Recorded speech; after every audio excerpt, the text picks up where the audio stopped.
સહકાર છે તાલુકાનો તમામ કાર્યકર્તાઓનો ગામનો, તો આ પ્રમાણે આવું સુંદર કાર્ય થયું છે અને લાભ સર્વને મળ્યો છે. કારણ કે આપણા ધર્મના સંસ્કારો ટકવા માટેનું આધાર સંપો જેમ કયા છે એ પ્રમાણે એમાંથી જ આપણા સંસ્કાર ટક્યા છે.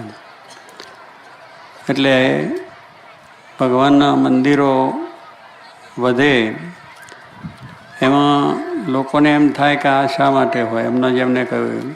પણ જો દારૂની દુકાનો થતી હોય, જુગારની દુકાનો થતી હોય, બીજી એવી જાતની દુકાનો થતી હોય તો એને કંઈ વાંધો નથી. શહેરની અંદર સિનેમા એક હોય ને 10 સિનેમા થાય, એમ એ બધામાં કોઈને વાંધો નથી. એમાં બધું ચલાવે છે, એ ખોટું છે છતાં પણ ચલાવે છે. આ તો એક સારું છે આત્માની શાંતિ માટેની. એટલે આપણે આપણો ધર્મ, આપણી સંસ્કૃતિ, આપણે ભારત શું હતું, ભારતમાં રામ ને કૃષ્ણ એ કોણ થઈ ગયા, ભગવાન સ્વામિનારાયણ આવ્યા છે કોણ થઈ ગયા, એ આપણે જાણવાની જરૂર છે કે એમને આવીને આપણને કેટલું સુંદર સરસ જીવન જીવવાની કળા આપી છે. જ્યારે આ તો બધું બગાડનારું છે. આજનું જે આખું આપણું જે વિકાસ છે, ભૌતિકવાદથી આપણે બધો વિકાસ થયો, પણ અંદર જુઓ તો બધું આપણને આપણી સંસ્કૃતિ બગડે છે.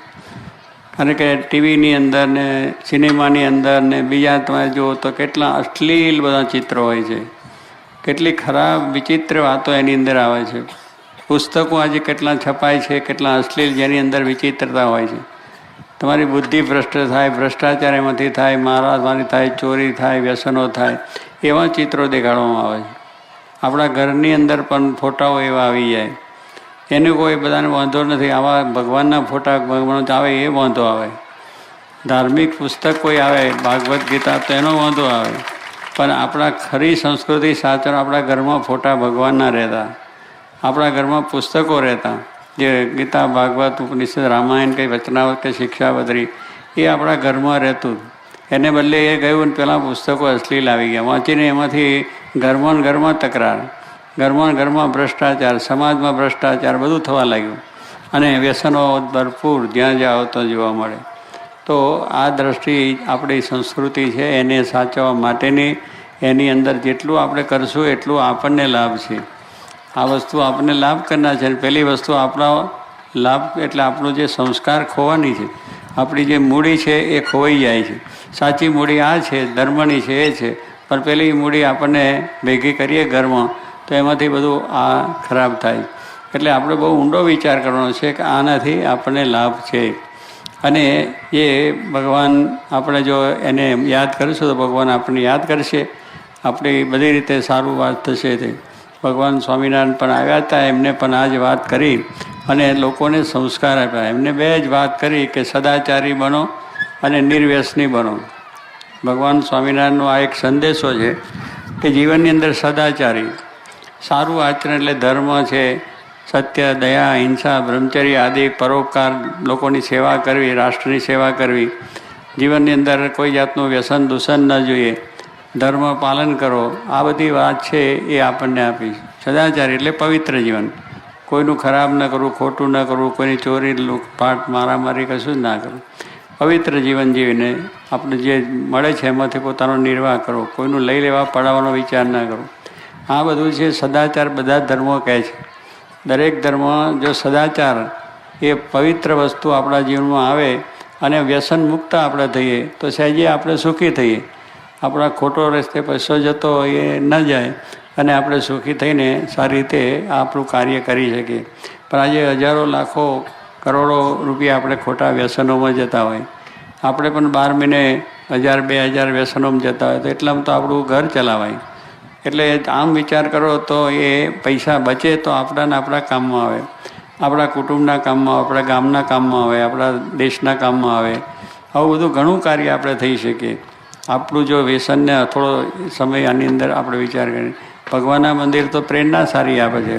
ત્યારે કહેવાનું શું છે કે આપણે ઉલટું થયું છે એને સુલટું કરવા માટે આપણે આ કાર્ય છે કે જે સત્સંગ છે, કે આવા મંદિરો છે, કે આવું જે કંઈ ધર્મનું કાર્ય થતું છે અને સારું કાર્ય, તો એમાંથી આપણને લાભ થવાનો છે. આપણે સ્કૂલોની પણ જરૂર છે, એની કોઈ ના નથી. એ કાર્ય પણ આપણે સંસ્થા કરે છે. આપણે દવાખાનાની વાત છે એ પણ કરે છે, પણ મુખ્ય આપણો મૂળ પાયાની વસ્તુ છે એ જ્યાં સુધી આપણને નહીં હોય તો એ સ્કૂલો કોલેજોમાંથી ભણીને બહાર નીકળતા છોકરાઓને આજે દશા આપણે જોઈએ છે કે ત્યાં છોકરાઓને બધું શું કરે છે કોલેજોની અંદર. એ સંસ્કાર વગરની વાત છે, કારણ કે શિક્ષણ આપણને મળતું નથી, ઘરમાંથી મા બાપથી કોઈ શિક્ષણ મળતું નથી. સ્કૂલ કોલેજની અંદર પણ મના થઈ કે ધર્મની વાત તો કરવાની જ નહીં, એટલે છોકરાઓ શું શીખે છે? નીતિ નિયમનું ધોરણ કંઈ છે જ નહીં, ભ્રષ્ટાચાર જ.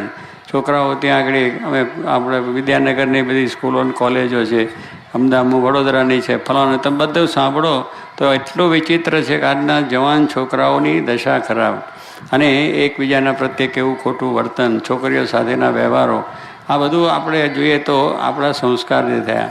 તો જો એ શિક્ષણમાં જે પાયાની વસ્તુ છે એમાંથી જો આપણને કંઈ સંસ્કાર ન મળે, પહેલાં જે ગુરુકુળોની અંદર છોકરાઓ ભણતા 25 વર્ષ સુધી એને ઘરે જ જવાનું ન હોય, કોઈ બીજો સંસારી વિચાર જ ન હોય, અભ્યાસ એટલે અભ્યાસ, ગુરુની આજ્ઞામાં રહી અને 25 વર્ષથી તૈયાર થઈને પછી બધી જ ડિગ્રીઓ મેળવીને પાઠ નીકળતો, સાથે સદાચારના પાઠ, એને કહેવામાં સત્યમ બદ, તું સાચું બોલજે, જૂઠું કરીશ નહીં, ખરાબ કરીશ નહીં, અને તારા મા બાપને તું પગે લાગજે, તારા માતૃદેવો પિતૃદેવો ભવ, આ બધી જ વાતો ત્યાં એને તૈયાર થઈને આવતો, અને દેશમાં આવીને પોતે પોતાના આ કાર્ય કરતા, આ દેશની સેવા છે, સમાજની સેવા કરી અને કામ કરતા. તો કહેવાનું શું છે કે એક સમાજ એવો હતો કે જે દરેક ધર્મની જ વાત ચાલે, પરોપકારની જ વાત ચાલે, એકબીજાને સુખ કરવાની વાત ચાલે.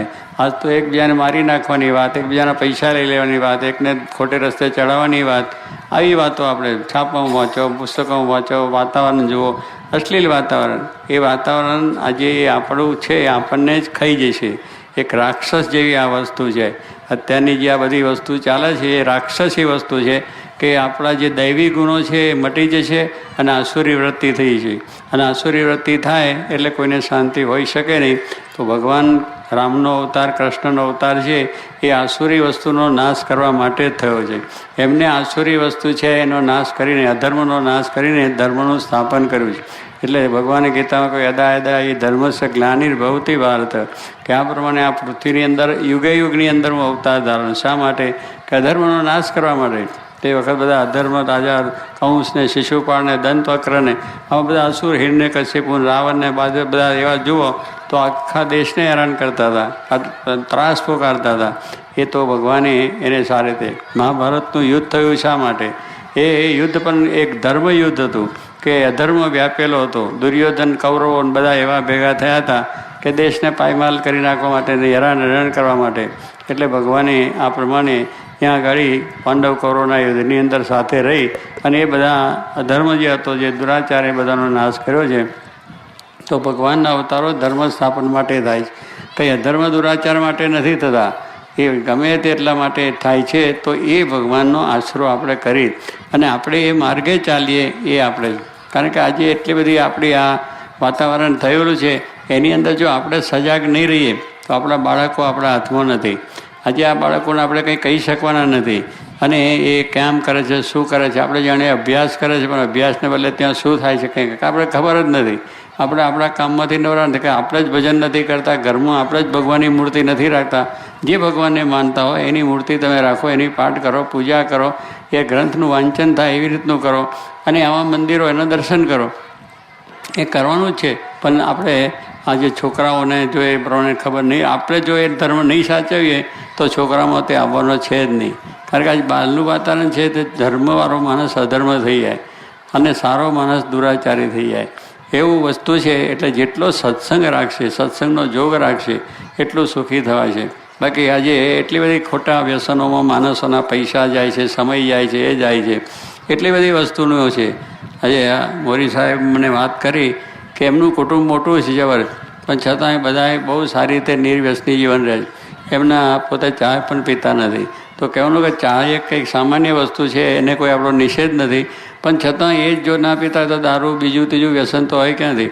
તો આપણે બધાએ વિચાર કરવાનો છે કે આવા જે કાર્યકર્તા છે, જેને બધાની સાથે જવાનું છે, એ માણસ આવતા હોય. તમે શું લાખો કરોડોપતિ માણસ હોય તો એને ત્યાં પાર્ટી, એ પણ આપણા ધર્મ પ્રમાણે હોય. આ તો પાર્ટીની અંદર દારૂ આપે, મૌસાર આપે. હવે એની અંદર આપણે જઈએ અને કરીએ, આનંદ માણીએ. આજે આપણે સત્સંગ થયો, આ મંદિરની પ્રતિષ્ઠા થઈ, ખાવા જોઈએ છે દરેકને, એમાં જોઈએ એનો ના નથી, પણ પાર્ટીમાં માંસાહાર હોતું છે, એની અંદર તમે તમારી રીતની જે સારી આ શાકાહારી વાનગી આપો, લોકો ખુશ થશે. પણ આ તો ના, આપણે આ કરવું જ પડે. પ્રદેશના આપણા છાંટા ઉડ્યા છે, એટલે પ્રદેશની ભૂમિના સંસ્કાર લઈને આવ્યા, એટલે આ કરવું પડે. પક્ષુ દારૂની જરૂર, લગ્નમાં દારૂની જરૂર નથી, અને જમણવારમાં પણ કોઈ જાતની માંસાહારની જરૂર નથી. તમે આ જમો. આજે આપણે ભગવાનને પ્રતિષ્ઠા કરી, ગામમાં આનંદ છે, તો ભોજન સમારંભ પણ આપણે કર્યો, પણ શુદ્ધ શાકાહારી બધા જમો, આનંદ કરો, ભગવાનના દર્શન કરો, તો એનાથી પણ આપણા કાર્યો થાય છે. ભગવાન સ્વામિનારાયણ વખતમાં હિંસામાં યજ્ઞો થતા, અને એ હિંસામાં એટલે બકરા કુકડા બધું ત્રીજું વધારવાનું પાળા, અને એ રીતના આખું ભગવાન સ્વામિનારાયણ કહ્યું કે આ હિંસા એ બરાબર નથી. માં હિંસા સર્વભૂતાનામ, વેદ પણ કહે છે કોઈ જીવની હિંસા કરવી નહીં, અને આ પ્રમાણે અહિંસા ધર્મ પાલન કરો. ભગવાન આ યજ્ઞો કરે, આપણે અત્યારે યજ્ઞ કરીએ તો શું એ બધા પદાર્થોથી, ઘી છે, દૂધ છે, તવ, જલ, તવથી આપણે યજ્ઞ કરી શકીએ છીએ. એમાં કંઈ ભગવાન દેવો પ્રસન્ન થાય છે.